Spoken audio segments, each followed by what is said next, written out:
Olá! Agora iremos abordar sobre dentição decídua, dentição permanente e como são formadas.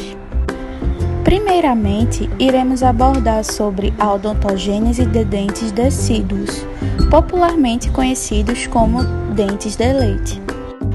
A odontogênese é o período em que os dentes são formados. Esse processo ocorrerá dentro do acidente anatômico chamado processo alveolar, que pertence aos ossos maxila e mandíbula. A odontogênese de dentes decíduos tem origem ainda na fase embrionária do ser humano. Já a odontogênese de dentes permanentes tem origem a partir do primeiro ano de vida do ser humano.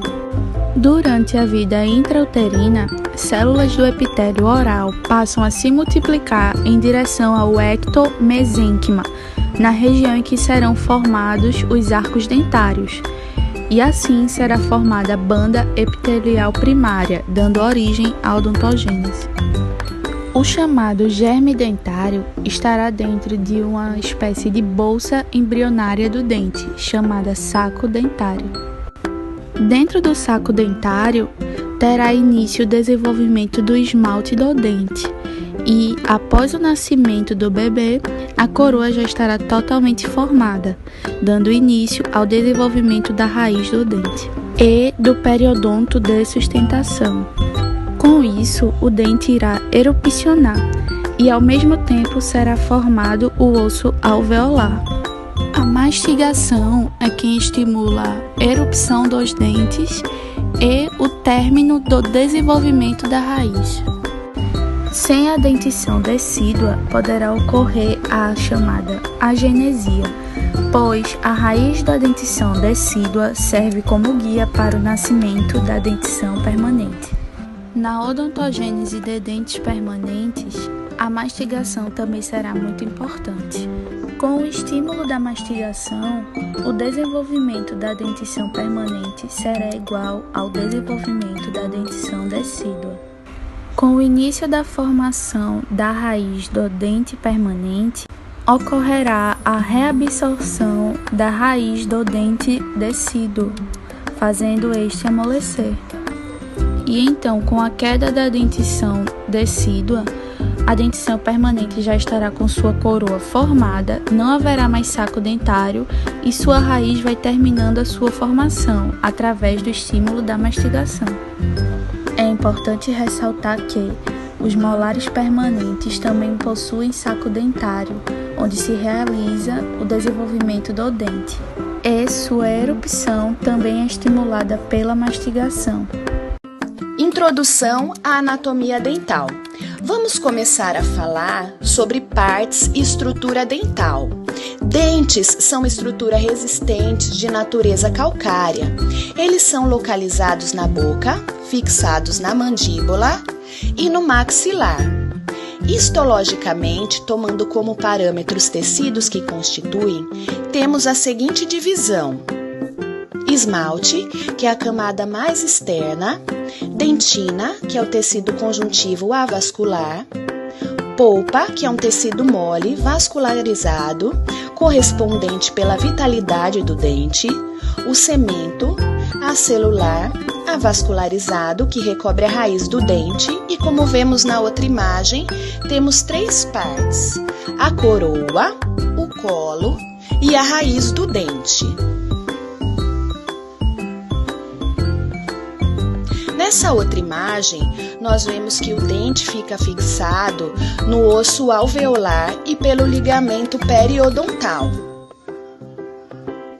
As funções podem ser classificadas como ativa e passiva. Ativa é a mastigação, passiva são proteção, sustentação, fonação e a estética. Grupos: arcada superior e arcada inferior. Vamos para as classificações. Incisivos são dentes anteriores na porção anterior do arco dental. São 8 dentes, sendo 4 superiores e 4 inferiores, como vemos na primeira imagem, 2 centrais e 2 laterais. O segundo grupo de dentes são caninos. Existe um em cada quadrante. São dentes fortes, unirradiculares e a coroa tem a forma de cúspide. Dentes posteriores e pré-molares estão na terceira imagem. Um é maior que o segundo. Depois vem os molares, são 3 em cada quadrante. Nessa imagem, nós vemos a nomenclatura internacional, que é dividida em 4 quadrantes. Nessa outra imagem, nós vemos os tipos e a classificação. E nessas, as divisões em terços dos dentes. Funções dos dentes. Os incisivos são os primeiros a entrar em contato com os alimentos. Em alguns casos, são os dentes que sofrem com a sensibilidade dentária. Existem 8 incisivos localizados, 4 na linha superior e os outros 4 na linha inferior. Eles possuem a função de cortar os alimentos. Os caninos, situados na parte anterior da boca, possuem formato agudo e pontiagudo e servem para rasgar os alimentos. Os pré-molares encontram-se na parte posterior da boca e possuem a função de triturar os alimentos. Os molares encontram-se na parte posterior da boca e possuem a função de amassar os alimentos.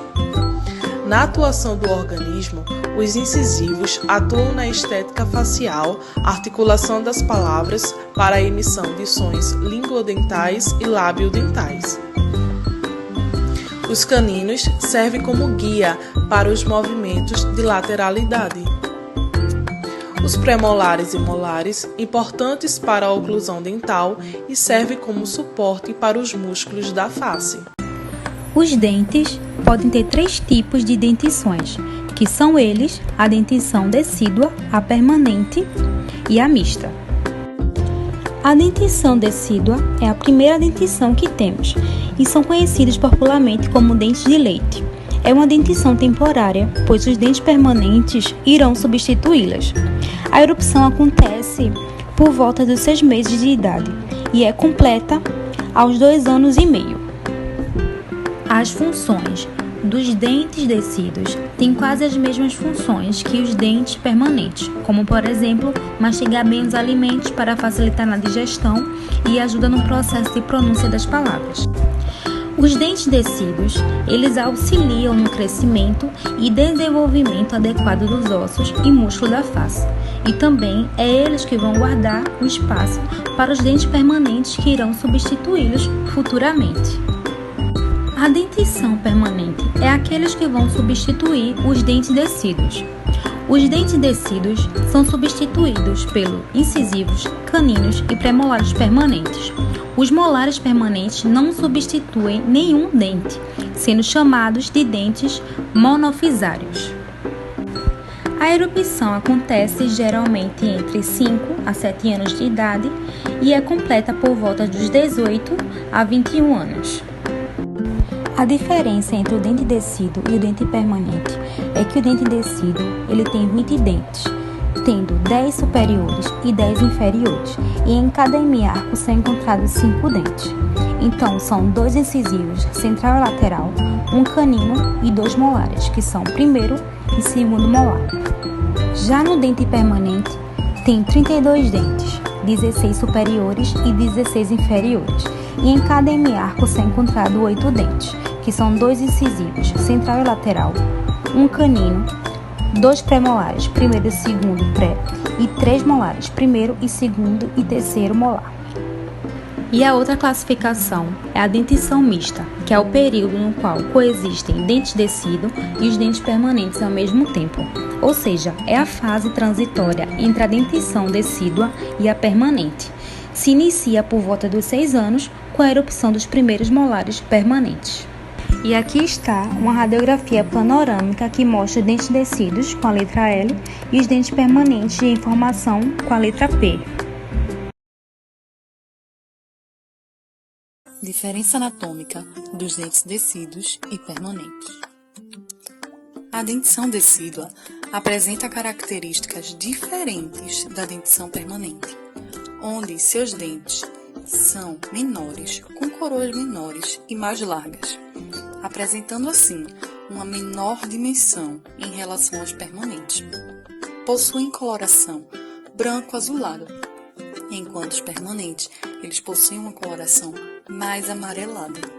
Esse aspecto do branco azulado se dá pela maior espessura do esmalte que sobrepõe a dentina do dente decíduo. Nos decíduos, as bossas cervicais, saliências de esmaltes que se destacam nas faces dentais, são muito preeminentes, enquanto que sulcos e outras decreções são pouco marcados quando relacionados aos dentes permanentes. Os decíduos possuem um colo muito marcado devido a uma grande espessura de esmalte neste nível, enquanto que nos permanentes se apresentam com a região cervical mais deprimida, onde não encontramos uma camada tão espessa de esmalte, sobrepondo assim neste local a coloração mais amarelada da dentina. Diferente da dentição permanente, a dentição decídua apresenta ausência de curvas de compensação, ausência da curva de compensação de Spee, que é uma curva anteroposterior, e a ausência da curva de compensação de Wilson, que é uma curva transversal. Falaremos agora sobre algumas das características individuais de cada dente relacionadas à coroa e raiz. O incisivo central superior decíduo possui coroa com aspecto aplanado e uma face vestibular possuindo uma forma geométrica trapezoidal. Quanto à raiz, é unirradicular. Sua raiz é cônica, de comprimento 2,5 vezes maior que a sua coroa, e o seu ápice inclina-se geralmente para vestibular. Já o incisivo central superior permanente possui sua coroa com formato pentaedro, face vestibular convexa, e a sua face palatina podemos encontrar um forame cego, além da existência de lóbulos incisais. Sua raiz é única, geralmente reta, seu comprimento maior que a coroa e seu ápice inclinando-se para distal e lingual. O incisivo central inferior decíduo apresenta uma coroa delgada e achatada no sentido vestíbulo lingual. Sua face vestibular é simétrica e possui um diâmetro mesiodistal maior que o cérvico incisal. Sua raiz é única, cônica, regular, e o seu ápice é inclinado a distal e a vestibular. O incisivo central inferior permanente apresenta uma coroa com forma de cinzel, com ângulos simétricos e quase retos. Sua face vestibular é convexa em todos os sentidos e quase retas no sentido do terço médio incisal. A sua raiz também é única, é retilínea e seu ápice também é ligeiramente inclinado para distal e vestibular. A raiz é inclinada suavemente, sem sentido definido.